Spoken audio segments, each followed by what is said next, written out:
Tusome ijambo ry'Imana. Tusome neno la Mungu. Tulibuganire ambalo tutazungumza leo.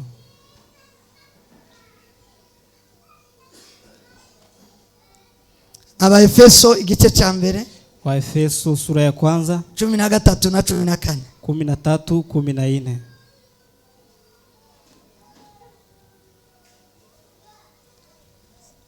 Rwandiko Paulo yandikiye Abaefeso. Waraka Paulo ameandikia Waefeso igice cya mbere rongo wa 13 na 14. Sura ya kwanza mstari wa 13 na wa 14. Dusome mu izina rya Yesu. Tusome. Niwe namwe mwiringiye mumaze kumva ijambo ry'ukuri, aribwo butumwa bwiza bw'agakiza kanyu, kandi mumaze kwizera niwe wabashizeho ikimenyetso cy'umwuka wera, mwasezeranijwe, uwo twahaweho ingwate, kandi yo kuzararwa wa murage kugeza ubwo abo Imana yaronse izabacungura. Twahaweho ingwate yo kuzararwa wa murage ubwo ab'Imana yaronse ubwo izabacungura, ubwo izabageza mu bwana. Ubwiza bwayo bushimwe. Amen. Ubwiza bw'Imana bushimwe. Amen. Amen. Nanyi pia katika huyo mmekwisha kulisikia neno la kweli, habari njema za wokovu wenu, tena mmekwisha kumwamini yeye na kutiwa muhuri na Roho yule wa ahadi, aliye mtakatifu. 14. Ndiye aliye arabuni ya urithi wetu, ili kuleta ukombozi wa miliki yake, kuwa sifa ya utukufu wake. Amen. Amen. Nakiri ijambo ry'Imana. Pokea neno la Mungu. Ndabiyegereje mu ijambo ry'Imana. Nawakaribisha kwa neno la Mungu. Ngo mundega amatwi mumpange n'amaso. Munisikie na muniangalie.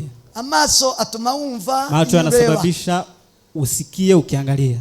Kandi amatwi nayo akaba attentif, akabasha kubangira. Na masikio yanasikia. Amen. Amen. Amen. Amen. Asifiwe Mwokozi. Amen. Ahimidiwe Bwana wa mabwana. Amen. Abanyumva bose bazamura ukuboko. Wale ambao wananisikia wapandishe mkono. Imani baho umugisha mwinshi. Amen. Turimo turaganira ijambo kurinda agakiza mu bugingo bwacu. Tunaongea neno kulinda wokovu kwa maisha yetu. Kugira agakiza utakarinda birasa ngaho utagafite. Kuwa na wokovu bila kuilinda ni kama huna. Kuko ibihiga agakiza, kwa sababu yale ambayo yanawinda wokovu biraruta ibihiga umubiri. Ni zaidi ya yale ambayo yanawinda mwili. Ibihiga agakiza biraruta ibihiga ubutunzi. Yale ambayo yanainda wokovu ni zaidi ya yale ambayo yanawinda utajiri. Isi n'umubiri na Satani, dunia hii na mwili na shetani bifite gahunda yo guhiga ubugingo kuruta uko uzi bahiga umubiri. Yana mpango ya kuwinda nafsi kuliko kuwinda mwili. Sinavuze nafsi. Iyisi na Satani na mwili bifite guhiga ubugingo, wanakulinda uzima ubugingo bw'iteka, uzima wa milele. Ariko gakiza na ndio wokovu kuruta zaidi uko bahiga umubiri, zaidi ya vile wanawinda mwili, uko bahiga ubutunzi, vile wanawinda utajiri. Umuntu wese ushaka kukugirira nabi, mtu yote anataka kutendea mabaya mwisi katika dunia, cyangwa abagizi ba nabi ama wafanya mabaya, bahiga ibintu bibiri. Wanawinda mambo mawili. Number 1, cha kwanza ni ufite ubutunzi, ni kile ambacho uko nacho utajiri. Number 2, cha pili ni ukugukuraho, ni kukutoa, kukwica, kukuua. Kandi cyo bicana umubiri ndi bica ubugingo. Na kile wanaua ni mwili, si uzima. Paulo aravuga ngo, Paulo akasema, Timotinyi vyica umubiri, usiogope yale ambayo wanaua mwili, bitagera ku bugingo, bitica ubugingo, haifikii nafsi. Uzotinyi tica ubugingo, uogope kile ambacho kitaua nafsi. cyo kwica umubiri kigasikira ubugingo, kigera ku bugingo, kinaua mwili kinafikia uzima. Cyangwa icyo kwica ubugingo ntikica umubiri, ari cyo uzotinya. Ama kile kinaua nafsi hakiui mwili, ari cyo ugirira ubwoba. Ogopa hicho. Kuko ibindi byose, kwa sababu mengine yote icyo bakuraho, yale ambayo wanatoa, uzosubona ikindi, utaona mengine. Ariko ubugingo, lakini nafsi ni rimwe iteka ryose, ni moja tu. Amen. Amen. Sema amen. Amen. Agakiza Wokovu n'iriteka ni mara moja peke yake. Yuda arandika aravuga ngo mugwanira agakiza abera bahawe rimwe kugeza iteka. Yuda akaandika akasema mpiganie wokovu ambayo watakatifu wamepewa mara moja mpaka milele. Sema amen. Amen. Vuga ngo amen. Amen. Yobu umugaragu w'Imana isumba vyose. Ayubu mtumishi wa Mungu Dusanga muri Bibiliya. ambaye tunamkuta katika Biblia. Walayeho mu gihe cya mbere. Ameishi wakati wa kwanza. Yatuye mu gihugu cya Usi. Ameishi kwa nchi ya Usi. Uwo mugabo Uwo mume huyo yaranzwe no gukiranuka. alikuwa mwenye haki. Aramenyekana mu gihugu. Akajulikana katika nchi. Yabaye mu muhana. Aliishi kwa mtaa. Yabaye mu nzu. Aliishi kwa nyumba. Arakiranuka mu nzu. Akakuwa mwenye haki kwa nyumba. Barabimenya inzu yose irabimenya. Nyumba yote wakajua hayo. Kwa ari umukiranutsi w'Imana. Kwa sababu yeye ni mwenye haki wa Mungu. Birasohoka bigera ku baturanyi. Yakatoka yakafika kwa jirani. Mu muhana. Kwa mtaa. Mu karere. Kwa mtaa. Birarenga mu gihugu. Yakapita huko kwa nchi. Yari umukiranutsi on niveau y'igihugu. Alikuwa mwenye haki kwa nchi mzima. Yari umukiranutsi mu rwego rw'isi. Alikuwa mwenye haki kwa kiwango cha nchi. Hanyuma icyo yarindaga. Kile alikuwa analinda. Yarindaga ubugingo. Alikuwa analinda nafsi. Yarindaga agakiza. Alikuwa analinda wokovu. Kuruta ibindi byose birindwa. Zaidi ya mengine yote ambayo analindwa. Sema amen. Amen. Vuga ngo amina. Amen. Asifiwe. Amen. Akaba umutunzi. Alikuwa mtajiri. Akaba n'umunyamubiri. Alikuwa ni mwenye mwili. Ategwa n'umubiri. Akashambuliwa na mwili. Umubiri ubutunzi burategwa. Utajiri wake ukashambuliwa. Ingaziwe ziranyagwa. Ingamia ziranyagwa. Ngamia zikanyang'anywa. Abantu arafa. Watoto wakakufa. Umubiri uragwara. Mwili wake ukagonjeka. Ibyo byose birategwa. Hayo yote akashambuliwa. Ariko ngo yo. Lakini Ayubu ari ku musego. Akiwa kwa maututi. Ari ku musego. Akiwa maututi. Takinda kigira. Hakukuwa na chochote. Ari umukene. Alikuwa ni maskini. Imagine. Umugwayi uri ku musego. Mgonjwa ambaye ako maututi. Kandi umukene. Na ni maskini. Umukene. Maskini. Ngumugore araza aramwegera ngo. Mke akamkujia akamwambia. Tukimana yawe. Mtusi Mungu wako. Aramubwira ngo uvuze nk'umwe mu bagore b'abafafa. Umesema kama mjinga. Igitekerezo ugize. Fikira ambayo umekuwa nayo. Ni ya igitekerezo ugize. Fikira ambayo umekuwa nayo. Abantu batagira ubwenge. Ni wale ambao hawana hekima. Igitekerezo utanze. Fikira ambayo umetoa. Ni abantu batazi. Ni ya watu ambao hawatambui. Makuru. Sikia habari. Kumbe Bwana utukufu. Haleluya. Amen. Ikintu cya mbere cyo kurinda. Cha kwanza cha kulinda. Ubugingo. Ni nafsi. Ni Kristo. Ni wokovu. Ikintu cyo kurinda. Cha kwanza cha kulinda. Si umubiri. Si mwili. Si bintu. Si mali. Aramubwira ngo. Akamwambia. Gukiranuka kwanje. Kuwa mwenye haki kwangu. Ndagukomeshe. Nashikilia. Nashikilia. Nubwo ndi hasi. Hata kama niko maututi. Nubwo mwamunyuhagira. Hata kama mnaniosha. Nubwo murimo munterura. Hata kama mnanibeba. Nubwo ndimo nintaka cyane. Hata kama naumwa sana. Ariko bakubwire wa mugore. Lakini sikia nikwambie. Gukiranuka ndagukomesha. Mwenye haki wangu. Ndagukomesha. Nashikilia. Haleluya. Amen. Ndagukomesha. Nashikilia. Nzakugerana ku myugariro y'ikuzimu. Nitafika nayo huko kuzimu. Nzakuryamana hasi. Nitalala nako huko chini. Mu mukungugu. Kwa mdongo. Ariko hari umunsi nzavuka. Lakini kuna siku nitafufuka.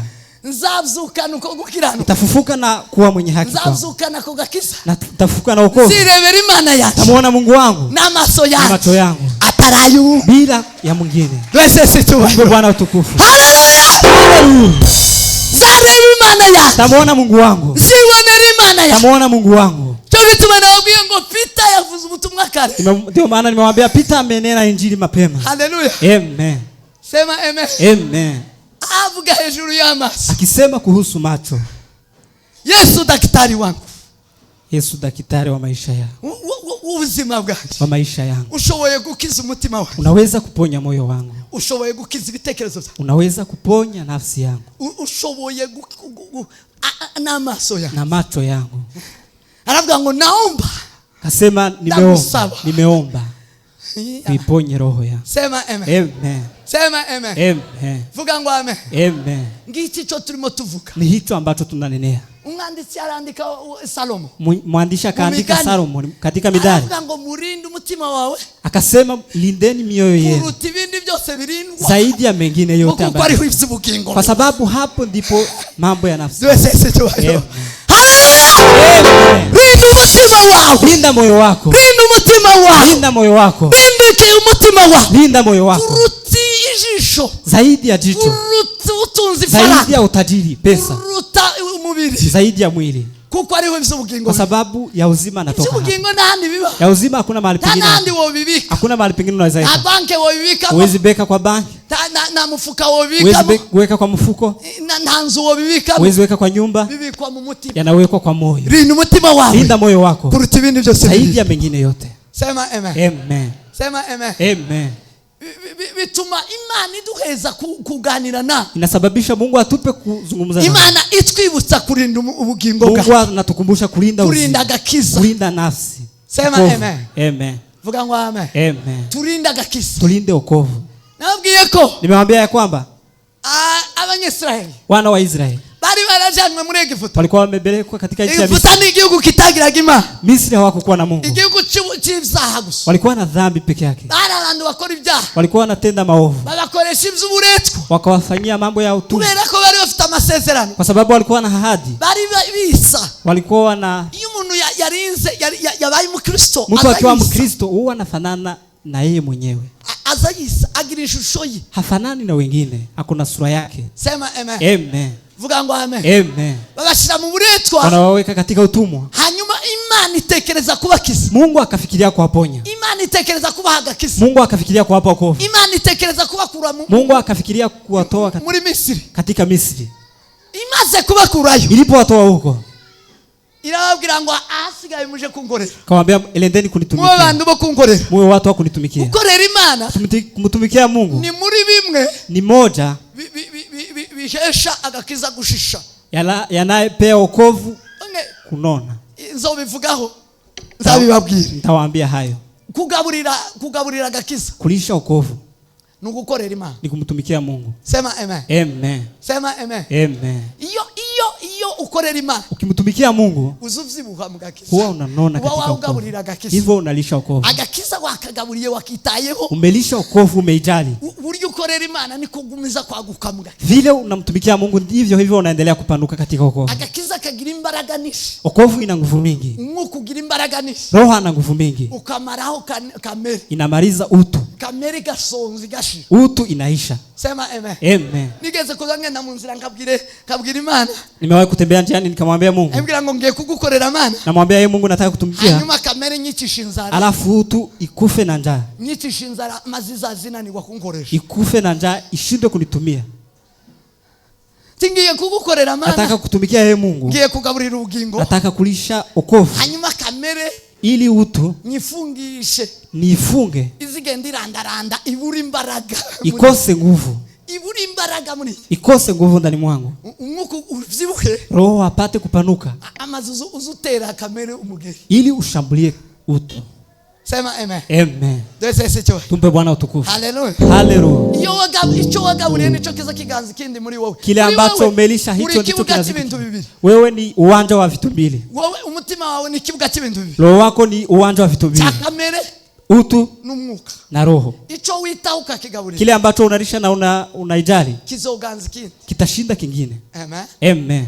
Sema amen. Amen. Vuga ngo amen. Amen. Umuntu wese aho ava akaje, kila mtu agira kamere n'umwuka, akona utu na roho, kandi ivyo byose biziganira muri wowe ngo bibashe kugukoresha, na hayo yote anapigania ndani mwako ili apate kukutumikia. Ariko icyo wagaburiye, kile ambacho umelisha, icyo witayeho, kile ambacho umejali, kizoganza icyo utitayeho, kitashinda kile ambacho hukujali. Nico gihe umuntu azahinduka umunyakamere kubera ko yitaye kuri kamere. Ndio maana mtu anageuka utu kwa sababu amejali utu. Abitaye kuvy'umwuka nabo bakaba banyamwuka. Wale ambao wamejali mambo ya kiroho wanakuwa wenye kiroho.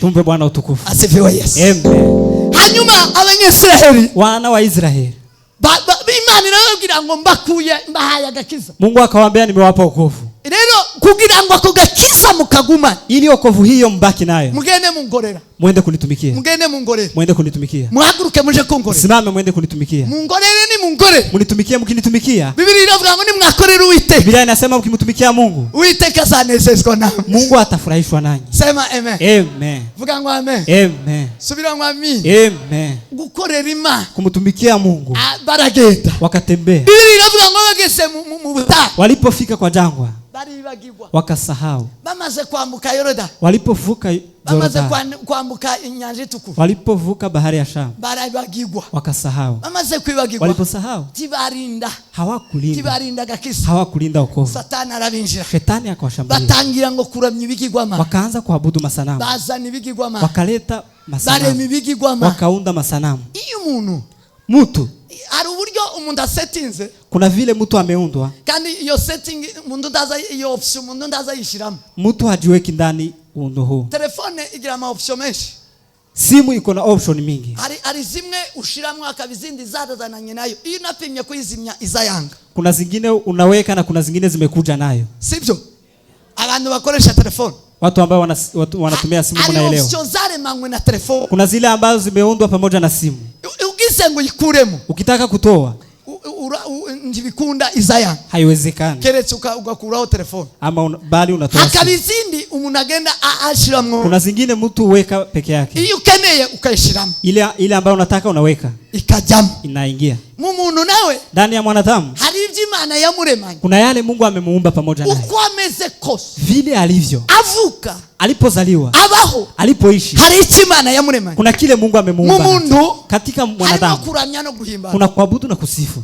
Sema amen. Amen. Twese cyo. Tumpe Bwana utukufu. Haleluya. Amen. Iyo ni karemano. Hiyo ndiyo umeumbwa nayo. Icyo ni option twaremano. Hivyo ndivyo uliumbwa. Umuntu wese, Mtu yeyote, Imana yaremye, Mungu ambaye ameumba, asetinzemwe kuramya, ako ndani kuabudu, asetinzemwe guhimbaza, amo ndani kusifu, asetinzemwe kugira icyo akorera, amo ndani kufanya kitu chochote. iyo rero atabonye Imana, Asipomwona Mungu, arema ibindi agomba kugura, anaunda mengine ambaye cyo anatafuta. gituma umuntu arema ibigirwamana, Ndio maana mtu anaunda masanamu, kubera ko atarimo abona Imana kwa aramya, sababu hamuoni Mungu ambaye ataabudu, kandi ategerezwa kuramya, na angeabudu. hategerezwa kuza ibindi bitekerezo zo kurema ikindi kintu aramya. Kuna kuja fikira zingine za kuunda kitu kingine ambacho ataabudu. Umutima w'umuntu, Ndani ya moyo wa mtu, kuramya no guhimbaza no gukunda. kuabudu Mungu na kumsifu ni kupenda. Gukunda mu muntu harimo gukunda ajame. Ndani ya mwanadamu kuna kupenda, utotekereza utazi.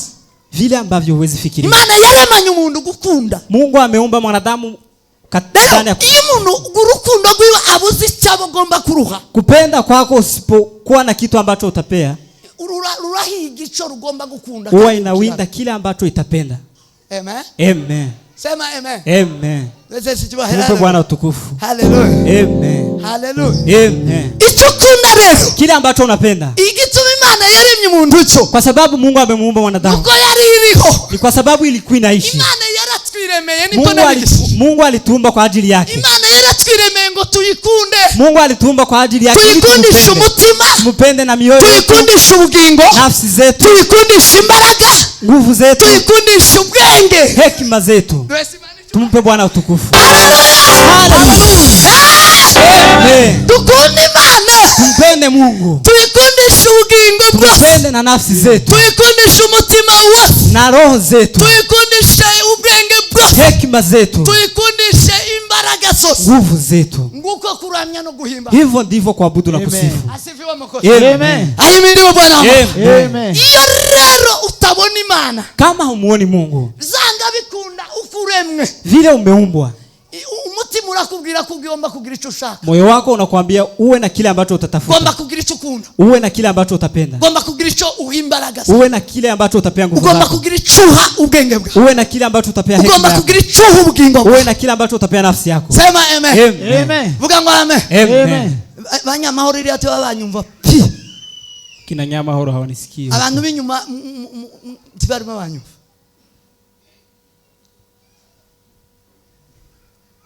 Amen. Amen. Bwana asifiwe. Amen. Nubu ndaravuga ngo amen. Bwana asifiwe. Amen.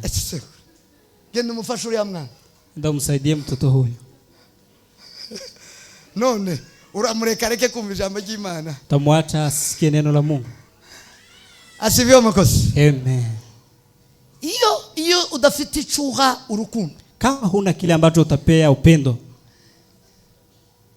uzusara, huwa unakuwa mwenda wazimu. Biblia iratubwira mu gitabo cy'indirimbo ya Salomo, Biblia inasema katika Igice wimbo cha wa gatatu. Sulemani, sura ya 3. Umukobwa ngo yicara ngo atekereze icyo umutima ukunda arakibura. Msichana akafikiria kile ambacho moyo wako unapenda akakosa. Baravuga ngo niki umutima wanje ukunda. Kasema ni nini moyo wangu unapenda. Ashaka icyo umutima ukunda arakibura. Katafuta kile ambacho moyo wake unapenda akakosa. Akaja kugishaka. Akatoka akaenda kutafuta. Ngo ahura n'abarinzi arababwira ngo mwombonera icyo umutima wanje ukunda. Kakutana na wadhamu walinzi. Wombonera icyo umutima wanje ukunda. Unaweza ona kile ambacho moyo wangu unapenda. Mwombonerera icyo umutima ukunda. Unaona kile moyo wangu unapenda. Kuramya kwari kwasaze. Kuabudu ilikuwa imedumu katika moyo wake. Amen. Bwana utukufu. Asifiwe mkosi. Amen. Ayimidiwe Bwana ngo. Baramubwira ngo ndacho.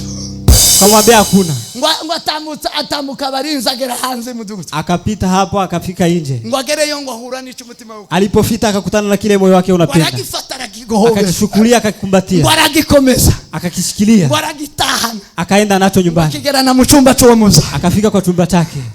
Sema amen. Amen. Vuga ngo amen. Amen. Hallelujah. Subira ngo amen. Amen. Atukuzo mukosi. Amen. Amen. Ntabwo wobaho gutyo. Huwezi kuishi bure. Ntabwo uri gutyo. Huwezi kuishi bure. Ufite icyo uzuramye. Uko na kile ambacho unaabudu. Amen. Amen. Ufite icyo ukunda. Uko na kile ambacho unapenda. Ufite icyo ukundisha umutima, ufite kile ambacho unapenda na moyo wako na nafsi yako. Ukundisha imbaraga zawe. Kuna kile ambacho unapenda. Harawe imbaraga zawe zizazisha. Kuna bahari nguvu zako zinaenda. Biblia inavuga ngo kubera uburyo bakundaga kurya, bakundaga inda. Walikuwa wanapenda kukula sana. Ngo Imana yabo yari Mungu wao alikuwa Imana yabo yari tumbo. Abagabo n'abagore bakunda kurya. Wake na waume wanapenda kukula. Inda ni Imana yabo.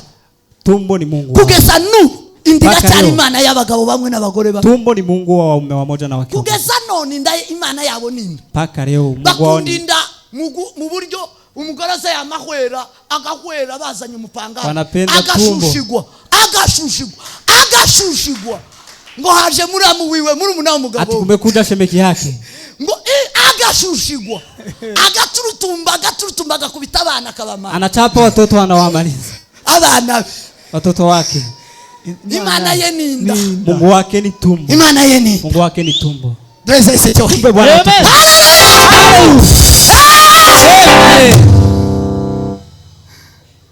Asifiwe makosi. Amen. Ayimidiwe Bwana wangu. Amen. Akundi biryo yera hwere. Anapenda chakula zaidi ya jua.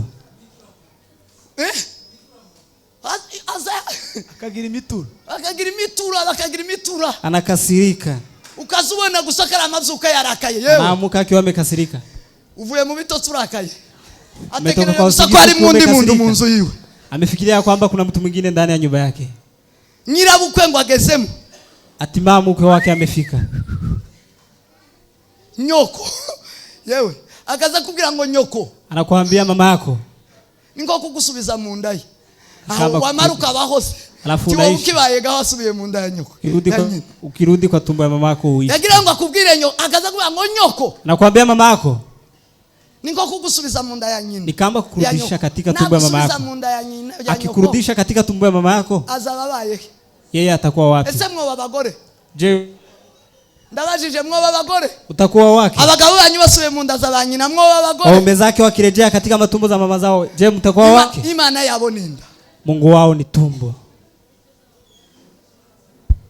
Imana zabo ninda. Mungu wao ni tumbo. Asifiwe Mwokozi. Amen. Ayimidiwe Bwana wangu. Amen. Asifiwe Yesu Kristo. Amen. Asifiwe Yesu Kristo. Hallelujah. Kubera ko ategerezwa kuramya. Kwa sababu wanafaa kuabudu. Abanyisraeli bararimbuka. Wana wa Israeli wakaangamia. Barimbuka baravuye muri Egiputa. Wakaangamia na wametoka Misri. Dufite abakristo. Hata sasa tuna wakristo. Barimbuka baravuye. Ambao wanaangamia wametoka kwa.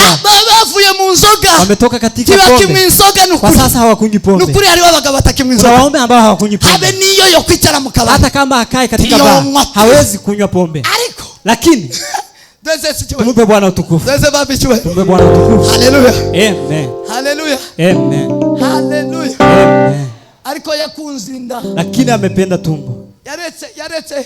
yaretse inzoga, ameacha pombe, agera mu ikanisa, akafika kanisani. agera mu ikanisa nanirwa kurinda ubugingo. Alipofika kanisani akashindwa kulinda nafsi yake, agira ngo none karashitse, akazani amba imefika. Agakiza kazashika mahali wokovu inafika, tukaramza, alafu tunakaa tunatulia, tukaramza kandi bazotwicaza, watatuketisha ni mwinjuru kuma, ni mbinguni kwa Mungu. Sema amen. Amen. Vuga ngo amen. Amen. Tagiga agakiza kizosubira kubayo, hakuna kile kinawenda wokovu kitafika huko, ngo tuzobayo gusa dusugishira, tutaishi huko, tagusuwa gutawanyika, hakuna kutawanyika. Amen. Sema amen. Amen. Ariko mu ikanisa, lakini kwa kanisa agakiza tikashitse, wokovu bado haijafika. Amen. Amen. Vuga ngo amen. Amen. Basanga umuntu yageze mu ikanisa, ariko unakuta mtu amefika kanisani, abayemwe yarafunza amaboko, yarayahambiriye, anaishi bila yarahambiriwe, amefunga mikono, ukagira ngo uzogerayo, unazani utafika huko, hautafika huko katika ufalme.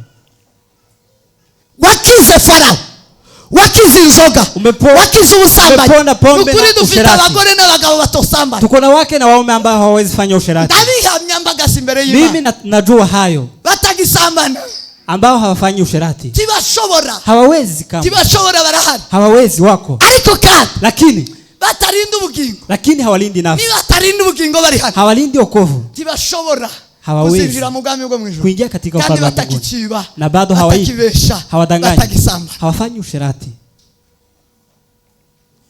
Amen. Amen. Amen. Vuga ngo amen. Amen. Subira ngo amen. Amen. Bazitwa niki? Watauliwa na nini? N'uburanga na kutokujali. Bigeze kurangara abanyesiraheli, wana wa Israeli wamewali kutokujali, bamaze kugera bafite amahekalu, bafite amakanisa, walipokuwa na makanisa, bafite abatanzi, walipokuwa na makuhani, ngo batangira kwigisha inyigisho z'abantu, wakaanza kufunza mafunzo ya wanadamu, ngo bigisha inyigisho, imico n'imihango y'abantu, wakaanza kufunza mila za wanadamu. dufite abagabo barimo bahaguruka, umugabo Safunwa akigisha imihango, kuna waume akigisha Imana yabasege kuja, kuna waume ambao wanasimama imico ya gipagani mwitorero, dufite abagabo n'abagore bagikorera imico n'imihango mwitorero, kuna waume ambao wanafanya mila za wababu katika kanisa.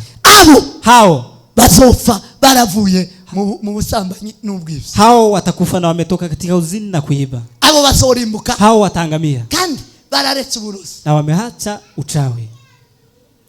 Aho ni Mariko igice cya 7 sura ya 7 murongo wa 5 mstari wa 5 ugeza ku 13 mpaka 13. Arabwira ngo bashimisha iminwa, ariko imitima yabo imba kure. Akawaambia wananishukuru kwa midomo, lakini mioyo yao imitima yao ikunda imico y'abantu, tikunda imico y'Imana. Mioyo yao inapenda mila ya wanadamu, haipendi imihango y'iwabo, inapenda desturi za kwao. Dufite abakobwa n'abahungu banze gushingirwa, bagifite bijya byo kubombora, biriya ni iby'abantu si iby'Imana. Kuna wasichana na wavulana wavuye mu nzoga ariko uzicwa n'iby'abantu ufite. Umetoka kwa pombe lakini utauawa na yale ya wanadamu uko nayo.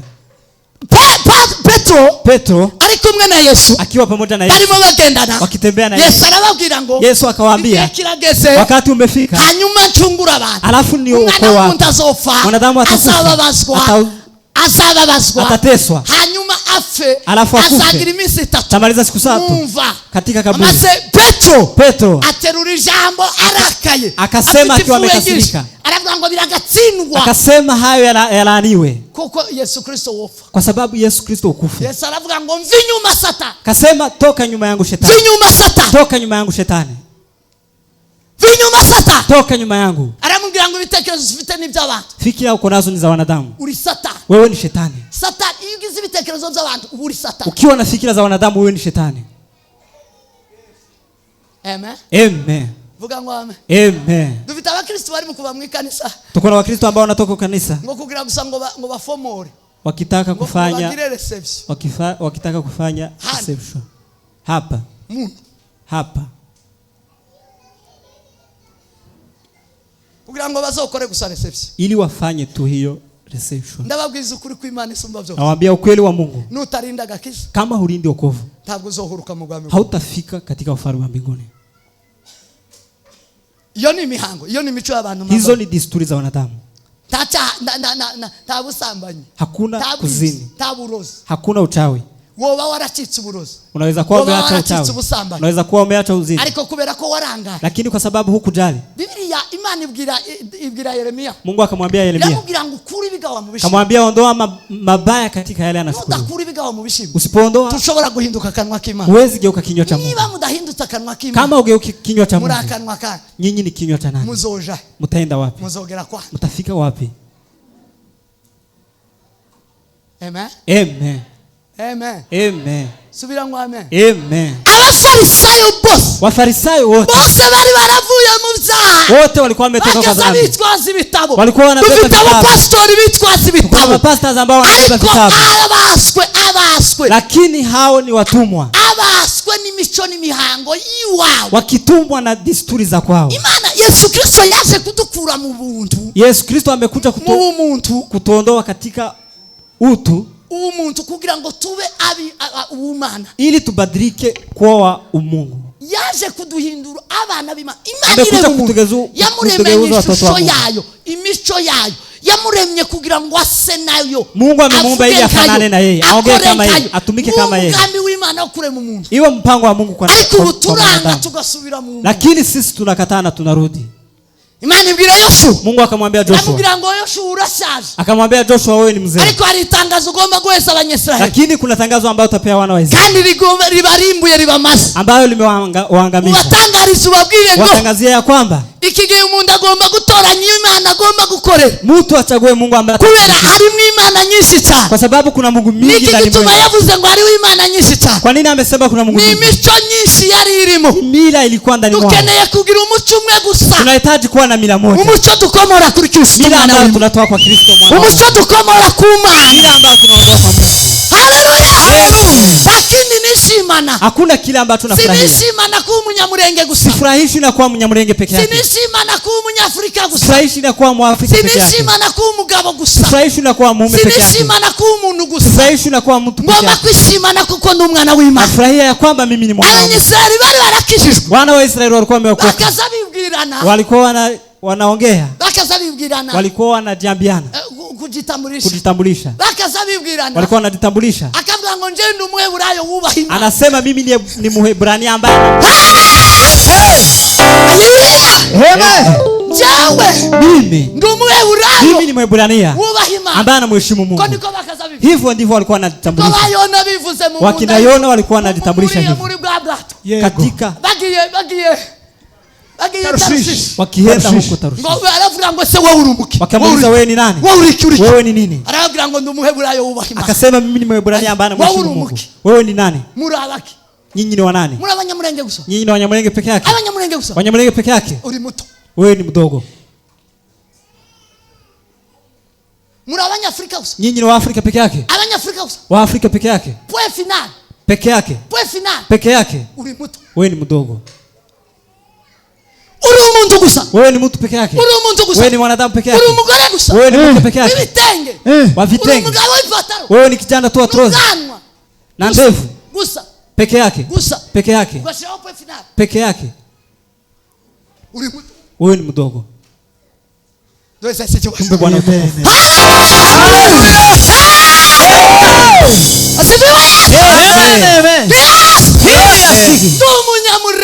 Mimi ni Mnyamulenge ambaye anamheshimu Mungu.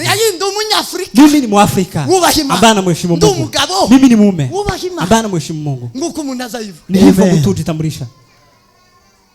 Asifiwe Mwokozi. Amen. Ahimidiwe Bwana wa mabwana. Amen. Hallelujah. Tidi yasiko. Vrigor barka. Pelela tandi yasa. Endozami ya. Zolomeniki na hadais. Mube aba.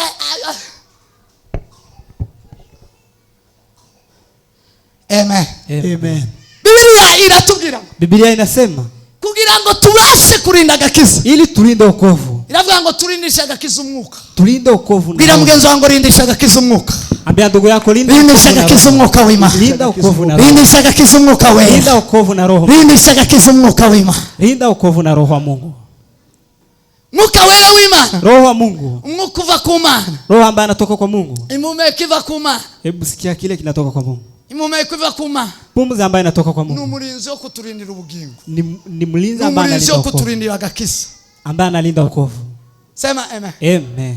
vuga ngo amen. Amen. Nababwiye ko umwuka wera w'Imana, Roho wa Mungu ni imbaraga, ni nguvu zikubashisha zinazokuwezesha gukora kutumika ibirenze cyane zaidi intekerezo z'abantu, ya fikira ya wanadamu, kamere y'abantu, utu wa wanadamu.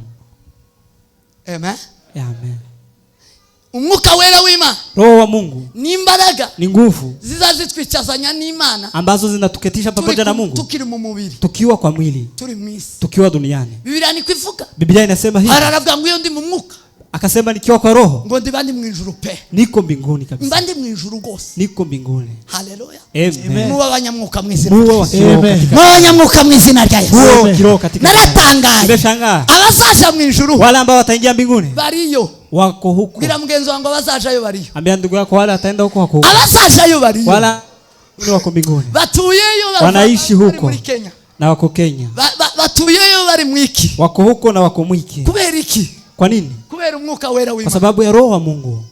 Sema amen. Amen. Sema amen. Amen. Umwuka wera w'Imana, Roho wa Mungu ubungabunga gakiza, huwa inalinda wokovu, ubika gakiza huwa muri, inaweka wokovu ndani mwetu. ico nico twaza tuvuga. Hicho ndicho tulikuwa tuna. Umwuka wera w'Imana ni Roho wa kikandi. Mungu ni nini? Nagira ngo mbibereke kandi mu buryo bufatika. Nataka niwaambie kwa maneno ambayo Babwiye anazidi. ko ari imbaraga z'Imana ntiziboneka. Ni nguvu ya Mungu ambayo haiziriki. Narazibabwiye ni imbaraga z'Imana zitaboneka, Ni nguvu za Mungu ambayo haziziriki. ariko iyo zigeze mu muntu zigaragaza ibikorwa z'indashikirwa, Lakini zikifika ndani ya mwanadamu zinazihirisha matendo ya kiwango cha juu. kandi ivyo bikorwa bikagaragaza ko hari Imana. Na matendo hayo yanazihirisha kwamba hapa kuna Mungu. Sema amen. Amen. Bavuye kuduheza ubuhamya bw'umwana, Wametupea ushuhuda wa mtoto. ibinaniranye ku baganga Yale ambayo yameshindikana kwa madaktari, bakagusezerera, wanakuambia hawawezi. ibinaniranye, Yale ambayo yameshindikana, imbaraga z'umwuka wera w'Imana nguvu za Mungu zikabihindura imbere zinayageuza y'abaganga. mbele ya wadaktari. Wanyibukije mama we, Umenikumbusha. umunsi umwe nasengeye mudamu umwe Siku moja nimemwombea mke ari muri mmoja Amerika, akiwa Marekani. yarampamagaye arambwira ngo avuye ku bitaro, Amenipigia akaniambia anatoka hosi. agize iminsi ngo atabyara, Ako na siku mingi bila kujifungua. bagumiza kuja kwivuza, Wakaendelea kujitibu. noneho ngo abonanye na mudokteri, Akapatana na daktari. mudokteri aramubwira ngo umubiri ufite Daktari akamwambia mwili ambayo uko nayo ushobora kubyara, huwezi kuzaa. ngo ni umubiri w'umuntu umukecuru ufite imyaka 65. Ni mwili wa mkongwe ambaye ako na miaka 65. Yari afite imyaka 20. Alikuwa na miaka 20. Aramubwira ngo ufite umubiri, Akamwambia uko na mwili uri ugaragaza inazihirisha ubukecuru uzee mu myaka 65. kwa miaka 65. None ntushobora kubyara, Uwezi ukajifungua. ababwira bari kumwe n'umugabo wiwe, Akawaambia wakiwa pamoja na mume wake, mwiyakire mwibane, ni hivyo muendelee kuishi. mamare sinzi iyo bakuye nimero zanje barampama, Wakanipigia. ndamubaza ngo ese ufite ingahe, Kamuuliza uko na miaka ngapi? ko bakubwiye uwo ni muganga yakubwiye imyaka 60, Daktari amekwambia miaka 65. wowe ufite ingahe? Wewe uko na ngapi? Arambwira ngo afite 20. Kaniambia niko na 20. Genda ubaze nyoko neza naso Enda uulize mamako na babako ko udafite iyo 65. kama huna hiyo 65. Niba ndayifite, Kama huna, ukaba ufite 20, ukiwa na 20, uzosura umpamagare gira dusenge. unipigie tena alafu tuombe. Baragenda Wakaenda. bampamagaye bari ku bitaro, barataha. Wamenipigia wakiwa hosi, wakarudi Ngo nyumbani. bave ku bitaro, Walipotoka hospitali, bari mu rugo barampamagara, wakiwa nyumbani wakanipigia. barambwira ngo Wakaniambia dusengere, tuombee. mfite imyaka 20, Niko na miaka 20. ndi umukobwa muto, Mimi ni msichana mdogo. ndashaka kubyara Nataka kujifungua n'umugabo we, na mume wake. ndabasengera, Nikawaombea. turasengana nao, Tukaomba pamoja nao. dupanga gahunda ya masengesho, Tukaandaa program ya maombi. noneho dupanga gahunda ivuga ngo, Tulipopanga hiyo program, dupanga gahunda ivuga ngo, tukapanga program ya kusema ndabwira ngo tugende tubwire Imana ngo tumwambie Mungu, Mungu, umubiri w'umukecuru mwili ya mkongwe wihenze ukawuheza uno mudamu, ambayo umejidanganya ukapea mke huyu, umukureho afite imyaka 20, umwezi umubiri w'imyaka 20, umuondolee umpe wa miaka 20, ako na miaka 20. kandi niba abaganga ari bo bihenze, Na kama ni madaktari ambayo wamejidanganya, wewe wewe umubiri wamuhaye ni w'imyaka 20, mwili ambayo umempea ni wa miaka 20, atwite awe mjamzito imbere y'uwo muganga, mbele ya daktari huo. turemezanya, turuzuza, Tukakubaliana hivyo, dukora amasengesho, tukafanya maombi, turaseka, tukaomba, turaseka, tukaomba, turaseka, tukaomba, turaseka, tukaomba. kiminsi nginga Kama siku ngapi? ngo turangize gusenga, Tulipomaliza kuomba, ukwezi ngo kuze mwezi ilipokuja wa mkobwa arasama mke huyo akasema. Amen. Amen. Arambwira ngo nasama. Akaniambia nimebeba ujauzito. Urihuse. Umeharakisha. Wasama. Umebeba ujauzito? Ti apotre nasama. Apostle, nimebeba ujauzito. Oya, kurihuta. Banzu titwari tukiri muri gahunda. Si tulikuwa bado kwa program. Arambwira ngo nasama. Akaniambia nimebeba ujauzito. Namubwira ngo ja kuri vya bitaro. Nikamwambia enda kwa hospitali hiyo. Nibishoka mubaze ujya mu daktari nimba hari. Ikiwezekana muulize daktari huyo kama hapo. Abari ugupima. Akupime yeye mwenyewe. Ndabona ko ari ukubona neza. Yeye ndiye atakuona vizuri. Ni utubwira neza ko yeye ndiye atatuambia habari. Bari banimutse bavuye muri yo leta. Baratega n'umugabo we baje muri yo. Wakaenda kwa hospitali hiyo. Ngo bashike barabapima. Walipofika wakapimwa. Gusati basanze ujya mu daktari. Hawakupata daktari huyo. Ariko ni muri vya vitaro. Lakini ni katika hiyo hospitali. Bari bafite ni mafroza. Walikuwa na makaratasi yao. Barampima. Wakampima. Baramubwira ngo ufite inda ndetse y'amahasho. Wakamwambia uko na ujauzito wa mapacha. Amen. Yaravyaye afite amahasho. Amejifungua ako na mapacha. Afite amahasho. Ako na mapacha. Ari muri Amerika. Ako Marekani. Sema amen. Amen. Vuga ngo amen. Amen.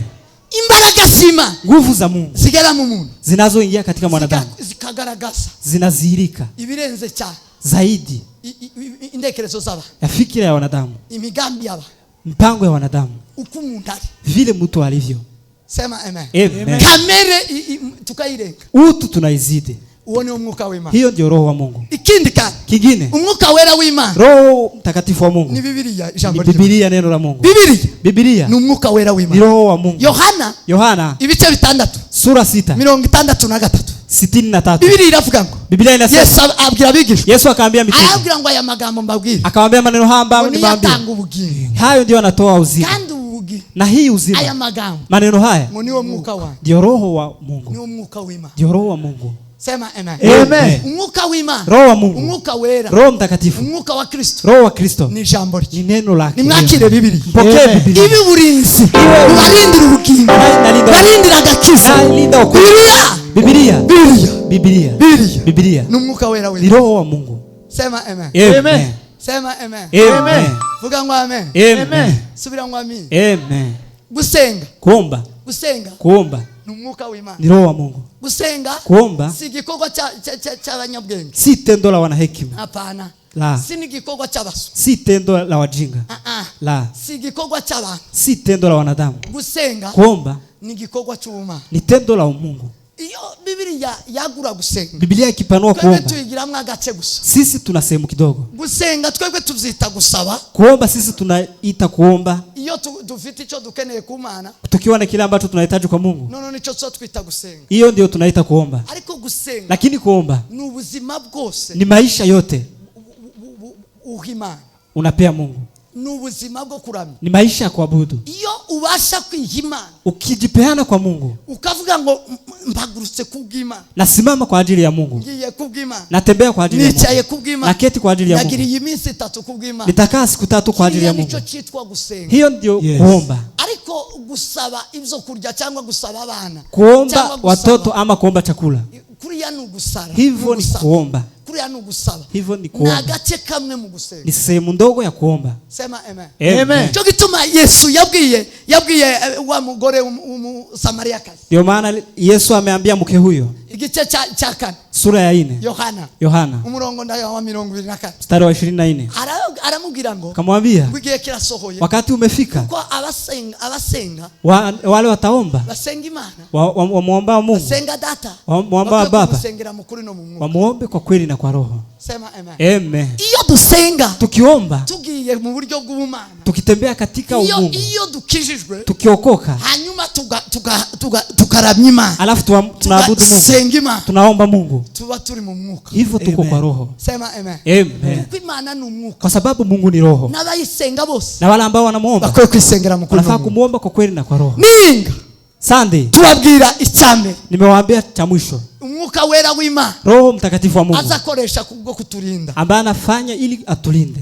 Nukutweza. na kututakasa, ni kututakasa, kututakasa. Mwuka wera w'Imana, Roho Mtakatifu wa Mungu inshingano muri wowe, ana jukumu ndani wako kulinda ubugingo bwawe, kulinda nafsi yako kwa ajili ya kukutakasa. Nababwiye ko ari Petero wa mbere, Petro wa kwanza igice cya mbere, sura ya kwanza umurongo wa 2, mstari wa 2. Mwuka wera w'Imana, Roho Mtakatifu wa Mungu, kubwira ngo urakosheje muvandi, yeye ndiye anakuambia umetenda mabaya, kubwira ngo wibagiwe ntukisha gusenga, umesahau huendi, wibagiwe ntukitanga ituro, umesahau utoe sadaka, wibagiwe ntukitanga icyacumi, umesahau utoe fungu la 10, wibagiwe ntukiranuka, ukuwe mwenye haki. ichuvuze sicho, kile ambacho umeongea si hivyo. Sema amen. Amen. Umwuka wera w'Imana, Roho Mtakatifu wa Mungu, ni uzuvugana natwe, yeye ndiye anazungumza nasi, ivyo abantu batabona, yale ambayo watu hawaoni, ivyo ibipimo byose bitobona, yale ambayo vipimo havioni. Umwuka w'Imana, Roho wa Mungu anakuambia, yari muri twebwe, akiwa ndani mwetu, aratweza, anatutakasa, anatutakasa, azatweza, atatutakasa kugeza dushiriye Imana, mpaka atupeleke kwa Mungu, dushiriye Kristo, mpaka atupeleke kwa Kristo, tutari mukanyari, bila kuwa na madoa.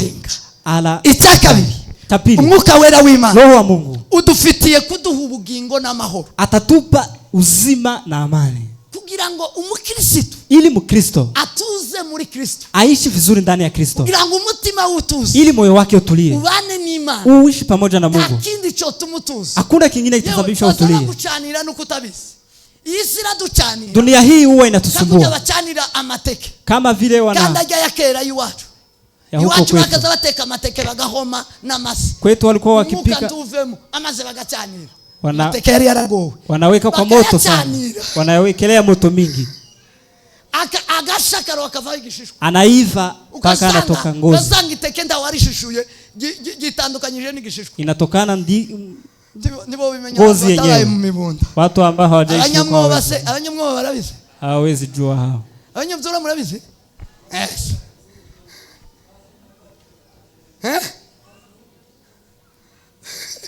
Bazi ibivundo vongonyo,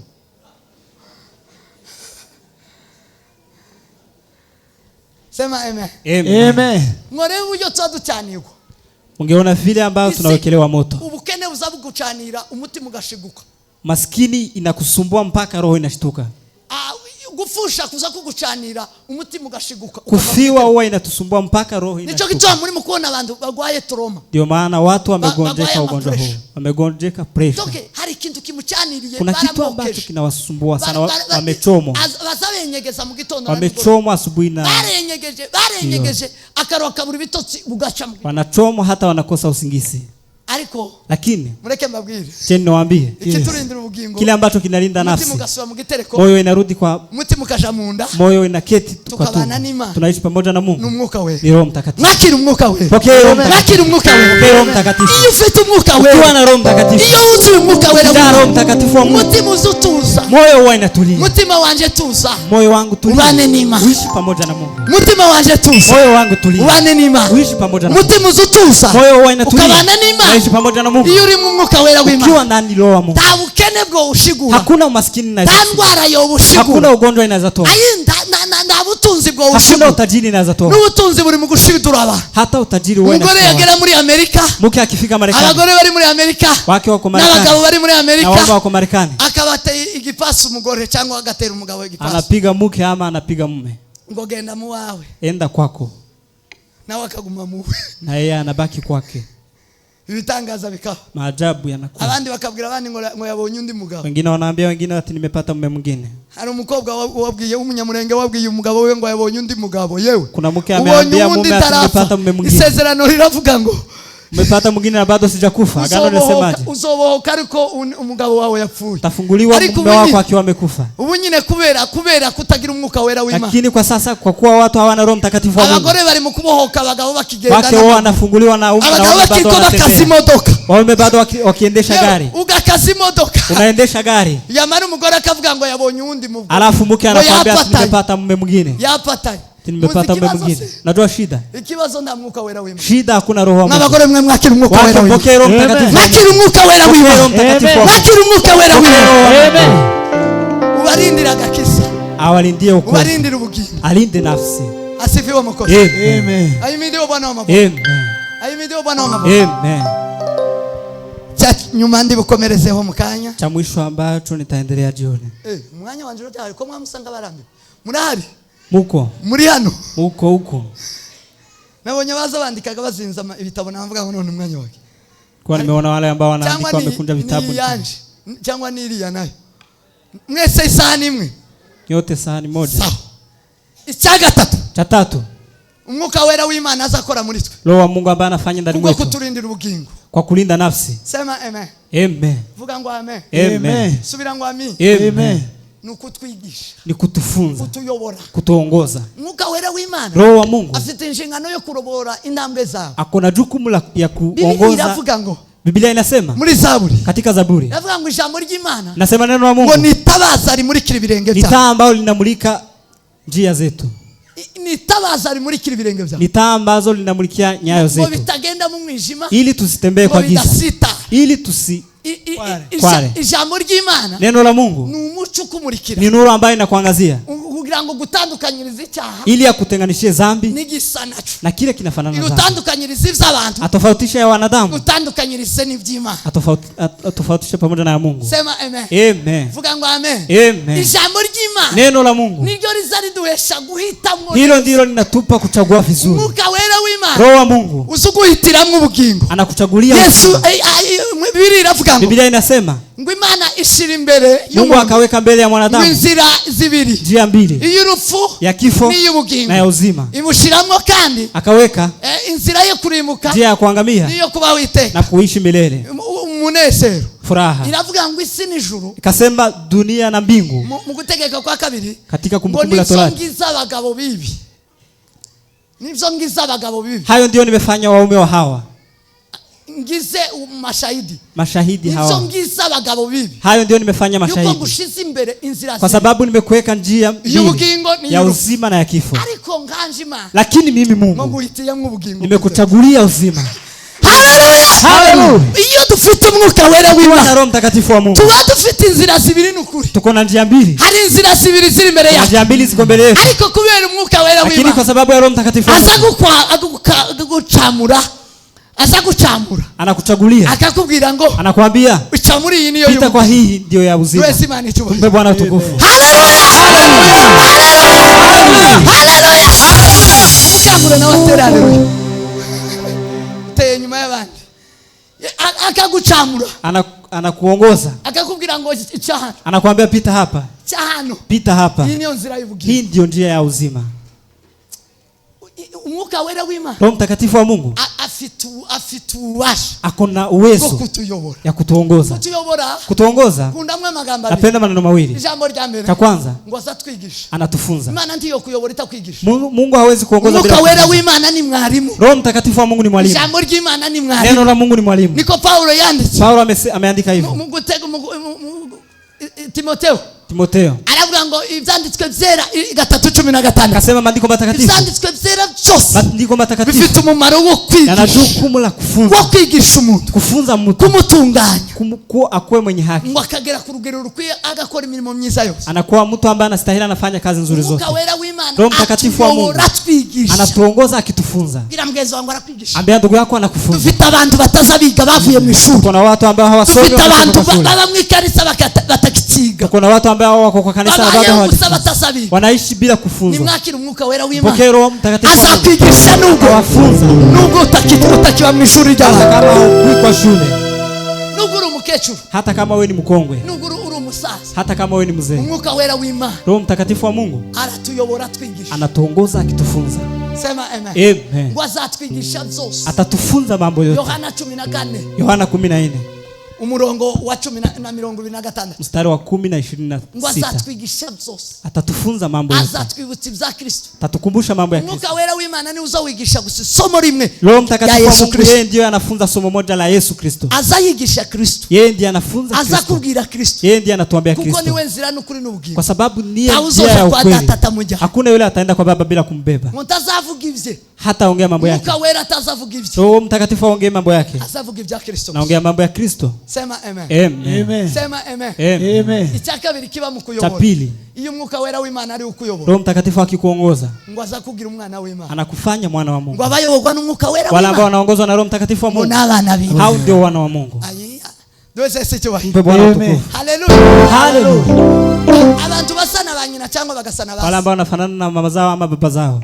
abazi so cyangwa abazi nyoko, wale ambao wanajua baba yako ama mama iyo yako. ugenda ukaramutsa umuntu, Ukitembea unamsalimia mtu, azakubwira ngo mwana, anakuambia habari, kinda kubona urasa naso, unafanana na baba yako. Urumwana wa runaka, wewe ni mtoto wa fulani, runaka akubonye gusa, akikuona peke yake, kubera uburyo umeze, kwa sababu ya vile umekaa, vile unatembea, urasa naso, unafanana na baba yako cyangwa ugasana nyoko, unafanana na mama yako. usibye ko kera bakazavuga ngo urasa na nyoko kamuraka. Kitambo walikuwa wanasema unafanana na mama yako na unakasirika, ariko ubunyene ndahora akara, lakini kwa sasa hakuna yule anaweza kasirika, labda mjinga. Okwanga gusana nyoko, unaweza kataa kufanana na mama yako, biruri imbere yawe ngo urasa na nyoko, bia yule ako mbele yako anafanana na mama. cyose gitu, hiyo si matusi. akazabu uko badutuka kama gutuka ngo urasa na nyoko, walikuwa wanataka kututusa, wanakuambia unafanana na mama yako. ndasana mama no sana, isipofanana na mama yangu utafanana na nani? Sema amen. Amen. Vuga ngo amen. Amen. Subira ngo amen. Amen.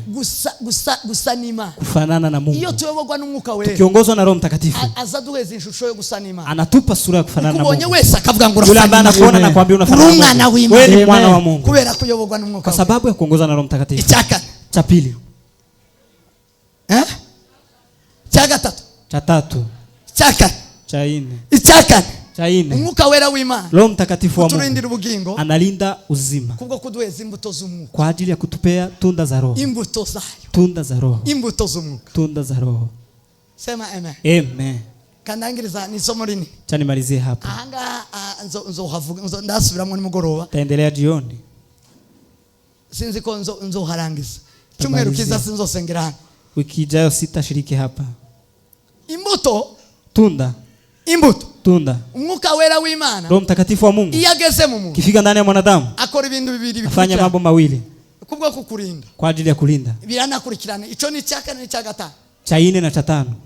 Cyakane iguhimbuto. Anakupa tunda. Iyo umwuka wera w'Imana aba muri wowe. Roho Mtakatifu akiwa ndani mwako. Azavuga ngo si wowe ukiriho. Anasema si wewe unaishi. Ni umwuka uri muri wowe. Bali ni Roho ndani mwako. Kandi umwuka uri muri wowe. Na Roho akiwa ndani mwako. Uhereye none. Kuanzia leo. Imbuto zawe zose. Tunda zako zote. Zirabiza umwuka. Zitakuwa za kiroho. Sema amen. Amen. Amen. Vuga ngo amen. Amen. Imbuto z'umwuka ni 9. Tunda za Roho ni 9. Iya mbere. Ya kwanza ni urukundo. Ni upendo. Iya kabiri. Ya pili. Ni amahoro. Ni amani. Iya gatatu. Ya tatu. Ni ibyishimo. Ni furaha. Iya kane. Ya nne. Ni ukugwa neza. Ni kwa utowema. Iya gatanu. Ya tano. Ni ukwihangana. Uvumilivu. Iya gatandatu. Ya sita. Ni ubugwa neza. Ni uwema. Iya karindwi. Ya saba.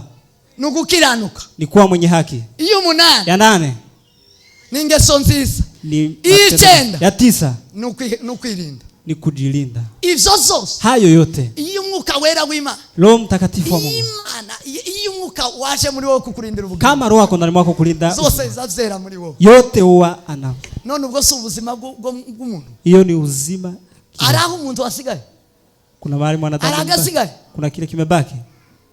Umwuka wera w'Imana. Roho Mtakatifu wa Mungu. Ariho kuturindira ubugingo. Ako kwa kulinda uzima. Kugira ngo ureke ugwango. Ili uache juki. Ugire urukundo. Uwe na upendo. Umwuka wera w'Imana. Roho Mtakatifu wa Mungu. Iyo urindishije ubugingo.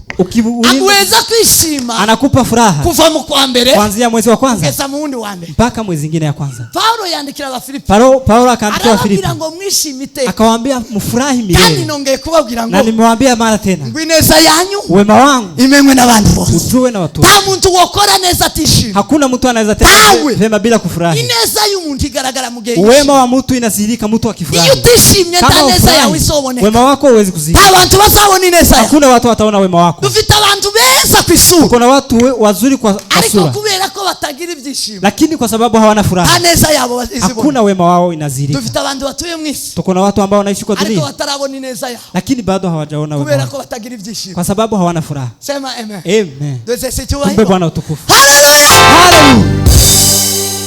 Umwuka wera w'Imana. Roho Mtakatifu wa Mungu. Yaje muri twe. Akifika ndani mwetu. Azuesha. Anatupa amahoro. Amani. Kugira amahoro. Kuwa na amani. Kubana n'abantu bose amahoro. Kuishi na watu. Paulo arandika ngo mugwawe ruhande. Paulo akasema mwakijijwe. Kwa binafsi. Mubane n'abantu bose amahoro. Muishi na watu wote kwa amani. Ubanye n'abandi amahoro mwitorero. Unaishi kwa kubera iki wabaye igisitasi. Kwa nini abantu benshi umekuwa nibirimbu ni ntaza.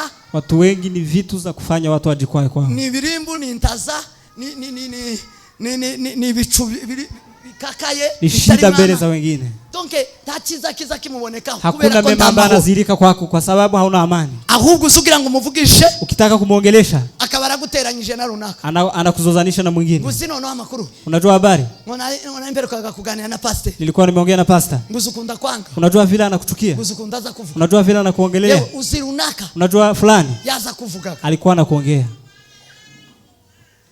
Ibuye gitasa ikirimbu, muzikirimbu chiwacu cyamazamano y'abantu, kitu cha kujifanya watu bamaze inzara z'amano y'abantu. Kuna watu wamemaliza kucha za wenyewe, bazaba gusitaraho mu gitondo na nimugoroba, huwa anajikwaa kwako asubuhi na jioni. Ninde wavuziri? Nani amesema hivi? Ninde wakozi? Nani amefanya haya? Ni runaka, ni fulani. Uri kirimbu, wewe ni kitu cha kujikwaa.